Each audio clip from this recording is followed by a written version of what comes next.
우리는 지금 갈라디아서를 읽고 있습니다. 갈라디아서는 사도 바울이 갈라디아에 있는 여러 교회에 보낸 편지입니다. 이 편지는 매우 급하게 쓴 편지입니다. 이유는 갈라디아에 있는 교회들이 바울이 전한 복음이 아닌 다른 복음을 신속하게 따라가기 시작했기 때문입니다. 이렇게 다른 복음을 따라갈 때 그 원인 중 하나가 바울의 사도권 문제였습니다. 바울은 사도가 아니라는 것이었습니다. 그래서 가장 먼저 바울은 자신의 사도권을 변호해야 했습니다. 그래서 세 가지를 1장에서 얘기를 했는데, 첫째는 자신이 예수님을 만났다. 예수님을 만난 사건을 얘기했습니다. 그러면서 예수님을 만나기 전에 자신의 모습과 예수님을 만난 후에 자신의 모습을 공개했습니다. 완전히 다른 180도 다른 자신의 모습을 통해서 내가 예수님을 만나지 않았다면 이것은 불가능하다. 그 얘기를 첫 번째로 했습니다. 그리고 두 번째로는 예수님의 제자들을 대표하는 베드로와 요한, 그리고 예수님의 친동생인 야고보에게 인정받았던 이야기를 했습니다. 그게 지난주 말씀이었죠. 이들은 하나님께서 바울에게 베푸신 은혜를 알았습니다. 그리고 무할례자들의 사도로 보내셨다는 것도 알았습니다. 그래서 서로 뭔가를 더하지 않고 친교의 약수를 나누었다. 그 얘기를 했습니다. 그리고 셋째는 아직 예루살렘 공회를 열기 전이기 때문에 그 공회에서 결정된 공적인 이야기를 하지 않고 예루살렘 교회에 가서 유력자들을 만나서 사사로이 개인적으로 내가 전하고 있던 복음을 제시했을 때 그것을 들은 유력자들 중에 누구도 의무를 부과해 준 사람이 한 사람도 없었고, 심지어 헬라인 디도를 동행했는데 헬라인 디도에게 할례 받아야 된다라고 한 사람도 없었다. 그 얘기를 했습니다. 이렇게 세 가지 이야기를 통해서 바울의 사도권과 복음을 증명했습니다. 그리고 이제 오늘 말씀인데요. 오늘 말씀을 보시면 굉장히 놀라운 사건을 이야기합니다. 이것도 바울이 얘기하지 않았으면 아무도 알 수 없는 이야기였습니다. 11절 말씀에 게바가 안디옥에 이르렀을 때 책망받을 일이 있기로 내가 그를 대면하여 책망하였노라. 바울이 누구를 책망했다고 하죠? 게바를, 베드로를 책망했다고 합니다. 베드로는 어떤 사람입니까? 베드로는 예수님의 12제자를 대표하는 사람입니다. 그런 베드로를 누가 책망할 수 있겠습니까? 한번 생각해 보시기 바랍니다. 베드로는 예수님과 3년을 동거농락했던 사람입니다. 오순절 때 모든 이들을 대표해서 복음을 전했던 사람이 베드로입니다. 예수님께서 승천하신 이후에 아마도 교회를 대표하는 사람이 있다 한다면 누구겠습니까? 베드로입니다. 그런데 그런 베드로를 바울이 책망했다는 것입니다. 도대체 무슨 일이 있었길래 바울은 베드로를 책망했던 것일까요? 12절과 13절 말씀 이렇게 얘기합니다. 야고보에게서 온 어떤 이들이 이르기 전에 게바가 이방인과 함께 먹다가 그들이 오매 그가 할례자들을 두려워하여 떠나 물러가매 남은 유대인들도 그와 같이 외식함으로 바나바도 그들의 외식에 유혹되었느니라. 자, 이 일이 어디서 일어났냐면 11절 말씀을 보시면 안디옥이라고 합니다. 이것은 수리아 안디옥입니다. 수리아 안디옥 교회는 바울과 바나바가 섬긴 이방인 교회입니다. 이들은 1년 동안 바울과 바나바를 통해서 말씀을 배웠고 그 결과 삶의 모습이 과거의 모습과 달라졌습니다. 이들은 예수님을 믿기 전에는 세상 나라에 속한 사람들이었습니다. 세상과 똑같은 가치관과 기준을 가지고 살았습니다. 생각하고 말하고 행동하는 모든 영역에서 세상 사람들과 똑같았습니다. 그런데 예수님을 믿고 난 후에는 더 이상 세상에 속한 사람이 아닙니다. 이제는 어디에 속한 사람이냐면 예수님을 나의 주로 모시는, 그러니까 예수님께서 나의 왕이시라고 하는, 그럼 어디에 속한 사람인가요? 예수님의 나라에 속한 예수님의 백성이 된 것입니다. 예수님의 나라는 어디죠?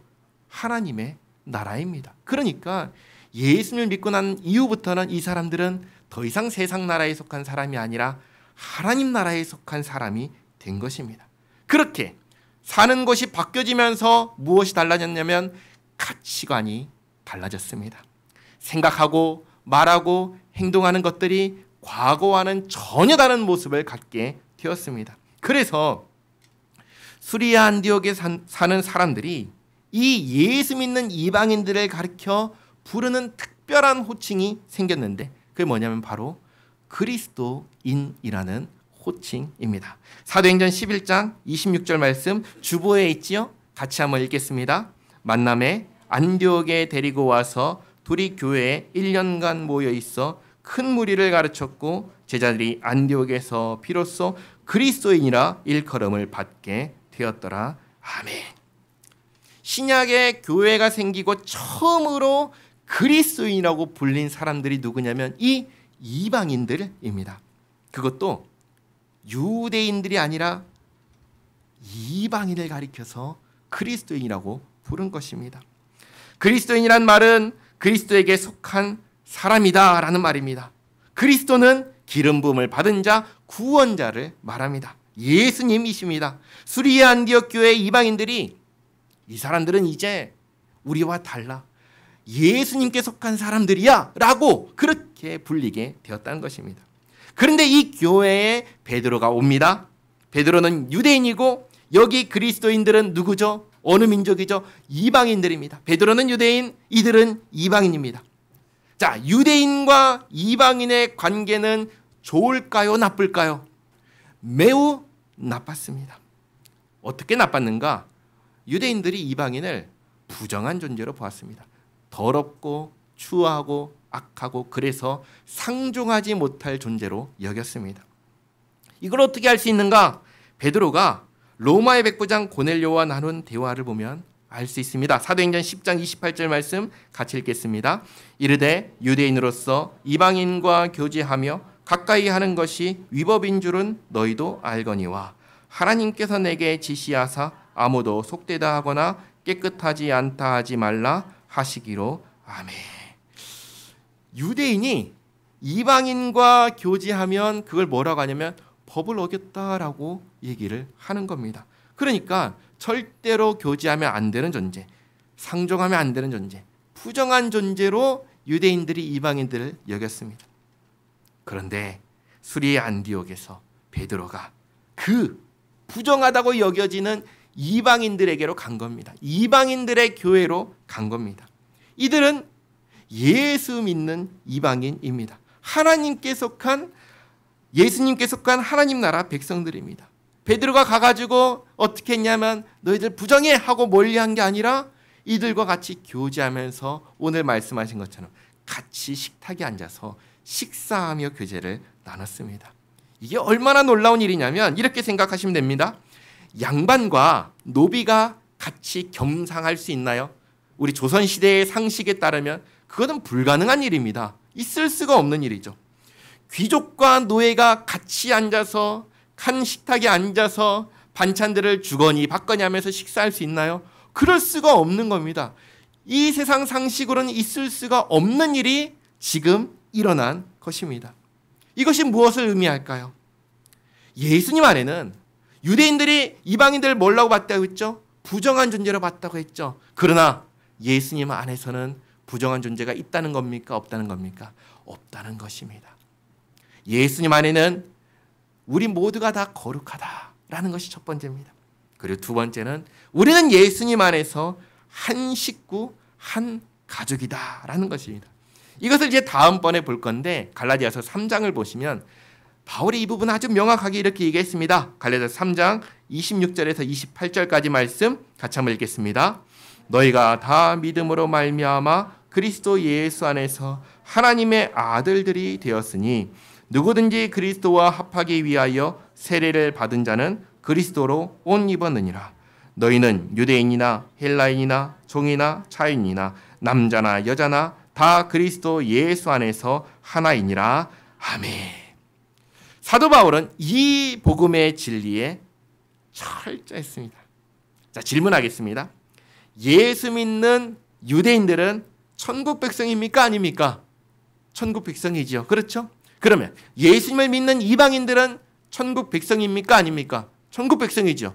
유대인도 예수님을 믿으면 천국 백성이고 이방인도 예수님을 믿으면 천국 백성입니다. 둘 다 똑같이 하나님 나라에 속한 하나님의 백성들입니다.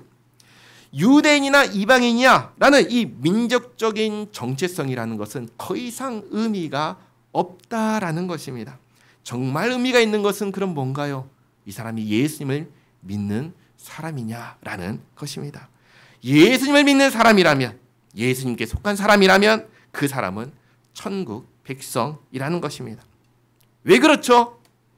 예수님께서 자기를 믿는 모든 사람을 천국 백성이 되게 하셨기 때문입니다. 다시 말씀드립니다. 예수님께서 예수님을 믿는 모든 사람을 하나님 나라에 들어가 살 수 있는 자격을 가진 천국 백성이 되게 하셨습니다. 그러니 예수 믿는 사람은 어떤 혈통이라도 상관없이 다 천국 백성입니다. 예수님께서 그렇게 되게 하셨습니다. 요한복음 1장 12절 13절 말씀 같이 한번 읽겠습니다. 영접하는 자 곧 그 이름을 믿는 자들에게는 하나님의 자녀가 되는 권세를 주셨으니 이는 혈통으로나 육정으로나 사람의 뜻으로 나지 아니하고 오직 하나님께로부터 난 자들이니라. 아멘. 바울은 이 진리에 철저했습니다. 그런데 베드로가 그러지 못했습니다. 베드로는 이 진리에 철저하지 못했습니다.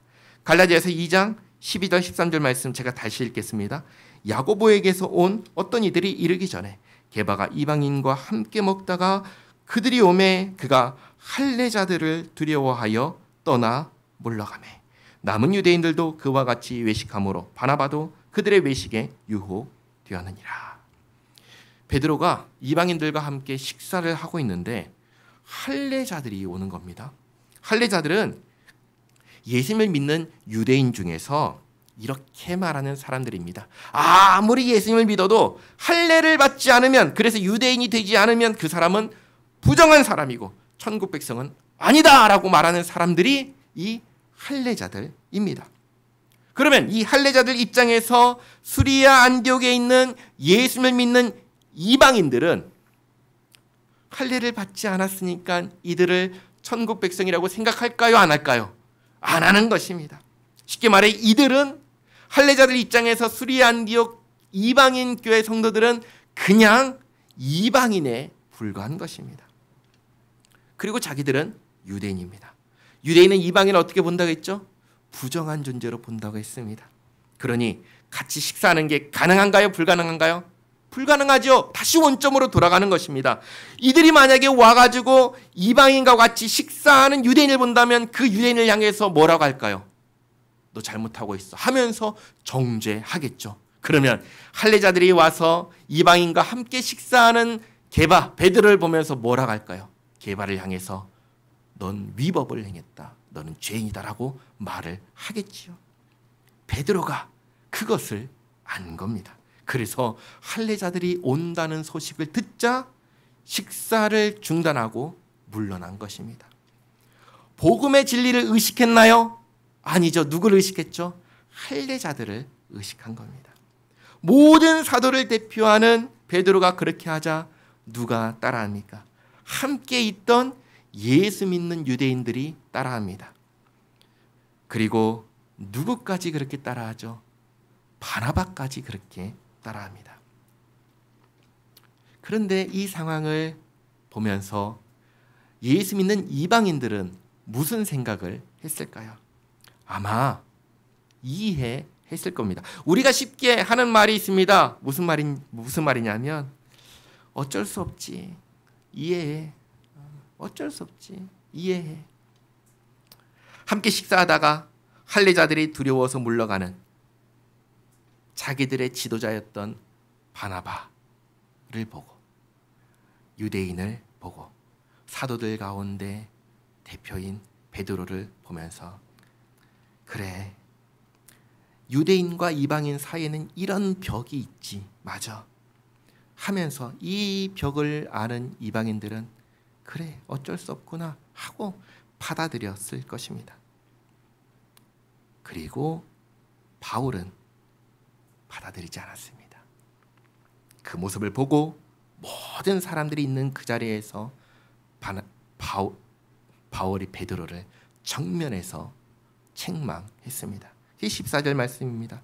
그러므로 나는 그들이 복음의 진리를 따라 바르게 행하지 아니함을 보고 모든 자 앞에서 게바에게 이르되 내가 유대인으로서 이방인을 따르고 유대인답게 살지 아니하면서 어찌하여 억지로 이방인을 유대인답게 살게 하려느냐 하였노라.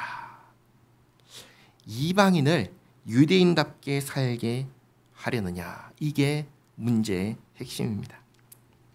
이방인은 예수님을 믿어도 구원받지 못한다라는 것입니다. 유대인이 되어야 구원받을 수 있다라는 것입니다. 바울이 전했던 복음과 전혀 다른 이야기가 되는 것입니다. 그래서 바울이 베드로를 책망하는데, 베드로가 바울이 자신에게 하는 이 책망을 듣고 바울에게 화를 내살고 네가 뭔데 감히 모든 사도들을 대표하는 나한테 라고 하면서 바울의 책망을 거부하고 화를 냈을까요? 아니면 받아들이면서 그래 내가 잘못했어 라고 인정을 했을까요?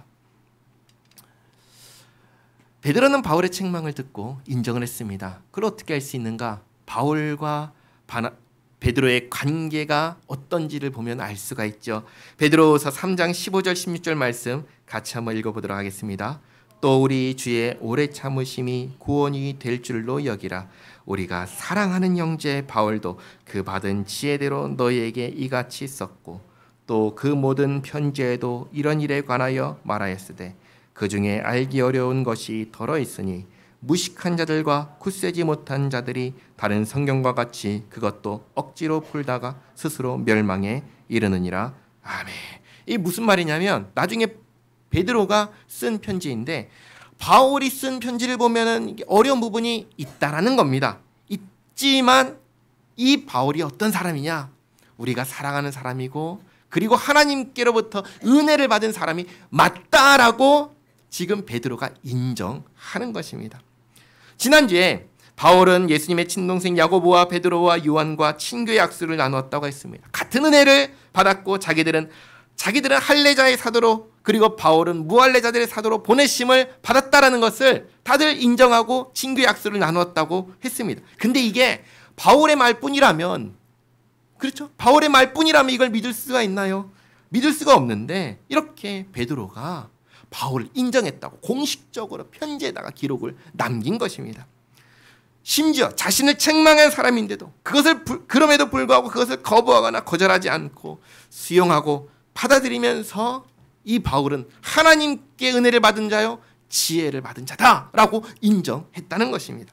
그렇다면 이제 바울의 사도권 문제도 그렇지만 바울이 얼마나 복음의 진리에 철저한 사람인지를 우리가 다 이제 알 수가 있는 것이죠. 이 편지를 읽으면서 바울은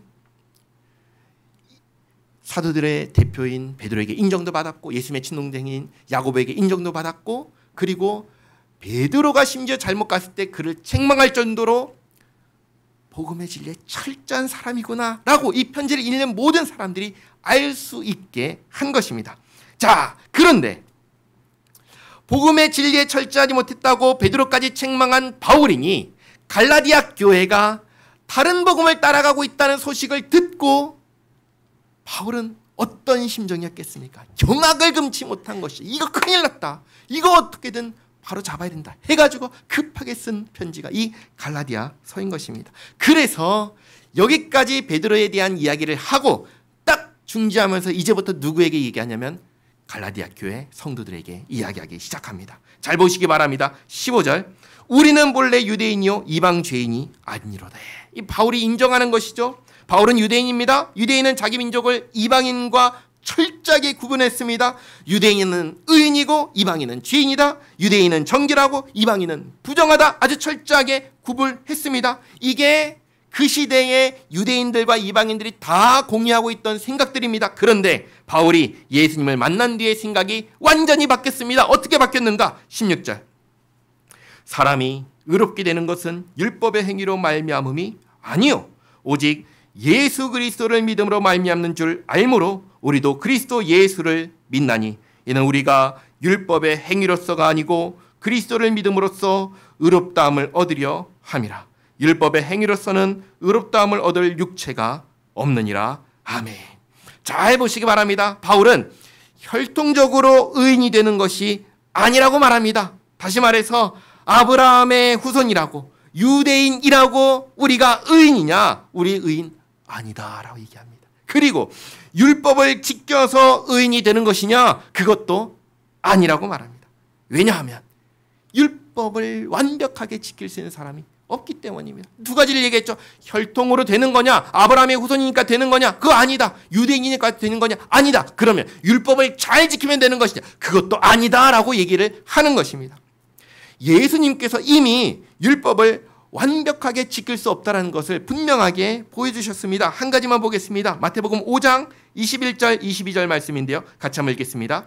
옛사람에게 말한 바 살인하지 말라. 누구든지 살인하면 심판을 받게 되리라 하였다는 것을 너희가 들었으나 나는 너희에게 이르노니 형제에게 노하는 자마다 심판을 받게 되고 형제를 대하여 나가라 하는 자는 공회에 잡혀가게 되고 미련한 놈이라 하는 자는 지옥불에 들어가게 되리라. 아멘. 우리는 흔히 사람을 죽여야 살인자라고 생각하는데 예수님께서는 이렇게 말씀하셨습니다. 사람을 향해서 화를 내는 사람, 욕하는 사람, 그 사람도 살인자와 다를 바 없다라고 말씀하셨습니다. 율법을 어겼다는 것이죠. 그리고 어디에 가게 된다고 하셨습니까? 지옥에 가게 된다고 분명하게 말씀하셨습니다. 그러니 우리가 살면서 화내지 않은 적이 있나요? 욕하지 않은 적이 있나요? 없죠? 그럼 우린 다 어디 가나요? 우린 다 심판받고 지옥불에 들어가게 되는 것입니다. 그러니 누가 율법을 지켜서 의인이 될 수 있겠습니까? 안 되는 것입니다. 바울은 이게 안 된다는 것을 안 것입니다. 쉽게 말하면 이런 것입니다. 천국이 있는데 천국에 갈 자격을 가진 사람은 아무도 없다는 것입니다. 유대인들은 이렇게 생각했습니다. 저 천국에 갈 수 있는 자격을 가진 것은 우리고 이방인들 중에는 아무도 천국에 들어갈 수 없다라고 생각을 한 것입니다. 그런데 바울이 여기서 얘기를 한 겁니다. 이방인도 못 가지만 나도 유대인도 못 간다. 그 얘기를 지금 한 것입니다. 그런데 하나님께서 천국에 갈 자격이 없는 사람에게 하나님께서 자격을 주신다는 겁니다. 단 무조건 주는 것이 아니라 누구에게 주신다는 것이죠? 예수 믿는 사람에게 주신다는 겁니다. 왜? 그럼 사람들이 다 질문할 겁니다. 왜 하필이면 예수 믿는 사람이냐? 이유는 간단합니다. 왜죠? 예수님께서 천국에 갈 자격을 대신 갖춰 주셨기 때문입니다. 내가 천국에 가지 못하는 이유가 뭐죠? 잘 생각해 보시기 바랍니다. 내가 천국에 가지 못하는 이유가 뭐죠? 예수님을 안 믿어서 천국에 못 가는 건가? 아닙니다. 아니에요. 내가 천국에 가지 못하는 이유는 한 가지입니다. 뭐죠? 죄인이라서. 오해하면 안 됩니다. 지옥에 가는 이유를 분명하게 아셔야 됩니다. 하나님께서 누구를 지옥에 보내십니까? 죄인을 지옥에 보내시는 겁니다. 그럼 우리가 천국에 가지 못하고 지옥에 가는 이유는 뭡니까? 죄인이라서 지옥에 가는 겁니다. 천국에 가지 못하는 이유는 예수님을 안 믿어서가 아니라 죄인이기 때문에 가지 못하는 것입니다. 그런데 예수님께서 죄인인 내가 받아야 할 벌을 십자가에서 대신 다 받으셨습니다. 그리고 내가 지켜야 할 율법을 예수님께서 그 평생의 삶을 통하여 대신 다 지켜주셨습니다. 쉽게 말해 나를 너는 더 이상 죄인이 아니다. 너는 그리고 율법을 다 지킨 온전하게 지킨 의인이다 라고 여김받게 해주신 것입니다. 누가 그렇게 해주셨다고요? 예수 그리스도께서 그렇게 하셨습니다. 그래서 예수 믿는 사람만이 천국에 갈 자격을 얻게 되는 것입니다. 16절 말씀 제가 다시 읽어드리겠습니다. 같이 읽도록 하겠습니다. 갈라디아서 2장 16절 말씀입니다. 성경에 있지요? 같이 읽겠습니다. 사람이 의롭게 되는 것은 율법의 행위로 말미암음이 아니요 오직 예수 그리스도를 믿음으로 말미암는 줄 알므로 우리도 그리스도 예수를 믿나니 이는 우리가 율법의 행위로서가 아니고 그리스도를 믿음으로써 의롭다함을 얻으려 함이라. 율법의 행위로서는 의롭다함을 얻을 육체가 없느니라. 아멘. 15절에서 바울은 우리는 본래 유대인이고 이방 죄인은 아니라고 했지만 이어지는 16절에서 그러나 우리도 의인은 아니다라고 얘기를 한 겁니다. 우리도 이방인처럼 죄인인데 죄인인 우리가 의롭게 되는 것은 바로 예수님을 믿음으로 되는 것이다 라고 하는 것입니다. 그리고 17절과 18절에서 이 이야기를 반복해서 이야기를 하는데 제가 먼저 설명드립니다. 잘 보시기 바랍니다. 바울이 베드로처럼 행동을 한다고 가정을 해보시기 바랍니다. 베드로는 예수님을 믿는 믿음으로 구원받는다고 시작을 했습니다. 그런데 할례자들이 오니까 외식을 해버렸습니다. 이것은 예수님을 믿음으로 구원을 받는다고 시작했다가 나중에는 율법을 지켜야 구원받는다고 한 것과 같은 행동을 베드로가 지금 한 겁니다. 그러니 만약에 바울이 베드로처럼 행동을 한다면 그 행동이 가지는 의미가 뭐가 되냐면 사실상 예수 믿는 것은 아무 의미가 없고 진짜 의미가 있는 것은 율법을 지키는 것이다 라는 뜻이 되는 것입니다. 그리고 율법과 상관없이 구원을 이야기한 예수님은 그럼 뭐가 되죠? 죄인을 만든 꼴이 되는 것입니다. 그리고 예수만 믿으면 구원받는다는 것을 전했던 바울도 뭐가 되는 거냐면 될 수 없는 것을 전한 거짓말쟁이요 죄인이 되는 것입니다. 그럴 수 있습니까? 그럴 수가 없는 것입니다. 이것을 17절과 18절에서 이야기한 겁니다. 17절에 만약 우리가 그리스도 안에서 의롭게 되려 하다가 예수님을 믿어서 구원받으려고 하다가 죄인으로 드러나면, 다시 말해 율법을 지켜야 한다고 한다면 그리스도께서 죄를 짓게 하는 자냐. 다시 말해 예수님께서 이렇게 말씀하셨죠. 나를 믿는 자는 영생을 얻겠고 말씀하셨는데 자기를 믿어야 구원받는다고 하신 예수님은 그러면 거짓말을 하신 분이시고 그리고 자기를 믿는 모든 사람들을 죄인 만드는 그런 분이시냐? 그럴 수 있나요? 그럴 수 없다. 결코 그럴 수 없느니라. 그리고 18절에 만일 내가 헐었던 것을 다시 세우면 내가 나를 범법한 자로 만드는 것이라. 만약 내가 바울이 말을 바꿔서 믿음이 아니라 율법으로 구원을 받는다고 한다면 나는 한 입으로 두 말을 하는 존재이니 거짓말쟁이가 되는 것입니다. 그러나 바울은 어떤 사람이죠? 복음의 철저한 사람입니다. 복음의 진리에 철저한 사람이었습니다. 절대로 오락가락하지 않았습니다. 우리의 구원은 우리가 얼마나 율법을 잘 지켰냐에 달린 것이 아니라 우리가 얼마나 착하게 살았느냐에 달린 것이 아니라 오직 예수님께 달린 것이라고 처음부터 한결같이 이야기를 했습니다. 그리고 예수 믿는 사람에게는 더 이상 유대인과 이방인의 구분이 없다고 했습니다. 그런데 자꾸만 율법을 지켜야 구원을 받는다, 착하게 살아야 천국에 간다라고 말하는 사람들이 나오니까 아예 아주 분명하게 바울이 선언합니다. 뭐라 하나요? 나는 율법에 대하여 죽었다. 나는 율법에 대하여 죽었다. 19절 내가 율법으로 말미암아 율법에 대하여 죽었나니 이는 하나님에 대하여 살려 함이라. 율법에 대하여 나는 죽었으니 더 이상 나는 율법과 관계 있는 사람인가요? 없는 사람인가요? 관계 없는 사람입니다. 나는 더 이상 율법과는 아무 상관이 없는 사람입니다. 바울은 율법으로는 절대로 의롭다함을 얻지 못한다는 것을 알았습니다. 자신이 어떻게도 율법을 지키지 못한다는 것을 알았습니다. 그러면 어떻게 나는 율법에 대해서 죽었다라고 이 선언을 할 수 있는가요? 그리고 어떻게 나는 하나님께 대해서는 살았다라고 선언할 수 있는가요? 그걸 20절에서 이렇게 고백을 하는 것입니다. 내가 그리스도와 함께 십자가에 못 박혔나니 그런즉 이제는 내가 사는 것이 아니요 오직 내 안에 그리스도께서 사시는 것이라. 이제 내가 육체 가운데 사는 것은 나를 사랑하사 나를 위하여 자기 자신을 버리신 하나님의 아들을 믿는 믿음 안에서 사는 것이라. 아멘. 여기에 바울의 신앙 고백이 있습니다. 나는 어떻게 율법에 죽었고 하나님께 대해서 살았다라고 말할 수 있는가? 바울의 믿음이 여기 있는 겁니다. 예수님께서 죽으실 때 나도 같이 죽었습니다.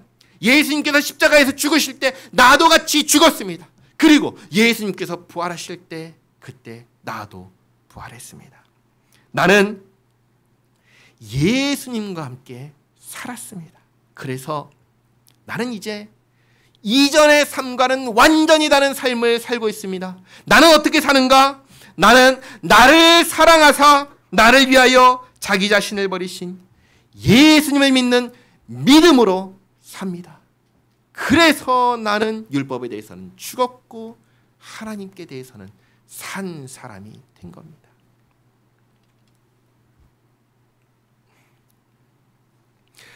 율법이 퍼젓이 살고 있습니다. 세워져 있습니다. 유대인들은 여전히 율법을 지켜야 한다고 합니다. 근데 바울은 나는 율법에 대해서 죽었다라고 얘기합니다. 그 죽음은 자신이 예수님과 함께 하나가 된 존재라는 전제 속에서 하는 말입니다. 예수님께서 죽으실 때 나도 같이 죽었고 예수님께서 부활하실 때 나도 같이 부활했습니다. 더 이상 내 삶의 기준은 율법이 아닙니다. 내 삶의 기준은 예수님이십니다. 21절 내가 하나님의 은혜를 패하지 아니하노니 만일 의롭게 되는 것이 율법으로 말미암으면 그리스도께서 헛되이 죽으셨느니라. 아멘. 정리하겠습니다. 지금 교회 안에 두 분류가 있습니다. 첫째 부류는 유대인들은 의롭고 이방인들은 죄인이다 라고 말하는 사람들입니다. 누구죠? 할례자들입니다. 그래서 이들은 할례를 받아야 되고 유대인이 되어야 되고 율법도 지켜야 한다고 합니다. 쉽게 말해서 예수님 믿는 것만으로는 되는 게 아니고 착하게 살아야지 천국에 갈 수 있다라고 말하는 사람들입니다. 이 말은 다르게 말하면 예수님 안 믿어도 착하게만 살면 천국 갈 수 있다라고 말하는 사람들이 이 첫째 부류입니다. 교회 안에도 이런 사람들이 있습니다. 예수님은 내 삶의 모델, 본보기이지 나를 구원하신 구원자 아니다 라고 주장하는 사람들이 있습니다. 그리고 둘째 부류는 이 사람들입니다. 유대인이나 이방인이나 똑같이 죄인들이고 이들은 율법을 지켜서는 도저히 구원받을 수 없는 존재라는 것을 아는 사람들입니다.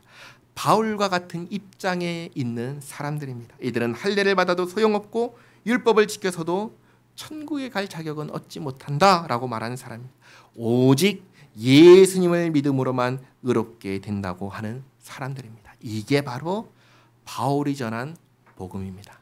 여기 다른 복음이 있습니다. 바울이 전한 복음이 있습니다. 이 두 부류 중에 성경은 누가 옳다라고 하십니까? 바울이 전한 복음이 옳다라고 하십니다.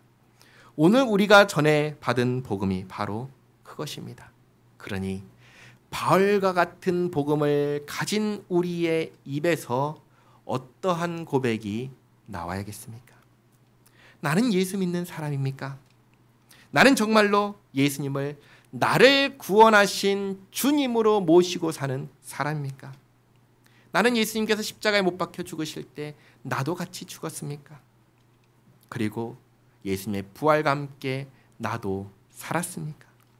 그래서 오늘 나의 삶은 참으로 예수님을 믿는 믿음으로 사는 삶입니까? 오늘 나는 정말로 예수님을 나의 주인으로 인정하고 모시고 사는 삶을 살고 있습니까? 이 모든 질문에 그렇습니다 라고 고백하고 참으로 주님을 모시고 살아가는 우리 모두가 되기를 바랍니다. 기도하겠습니다. 좋으신 하나님, 우리가 참으로 예수님을 나의 주님으로 모시고 사는 성도이기 원합니다.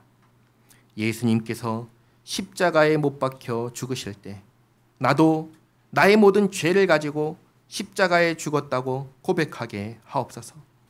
예수님께서 부활하실 때 나도 예수님과 함께 부활하였다고 고백하게 하옵소서. 오늘날 예수 믿고 살아가는 나의 삶이 예수 믿기 전의 삶과 완전히 다르게 예수님을 나의 주님으로 모시고 사는 삶이 되게 하옵소서.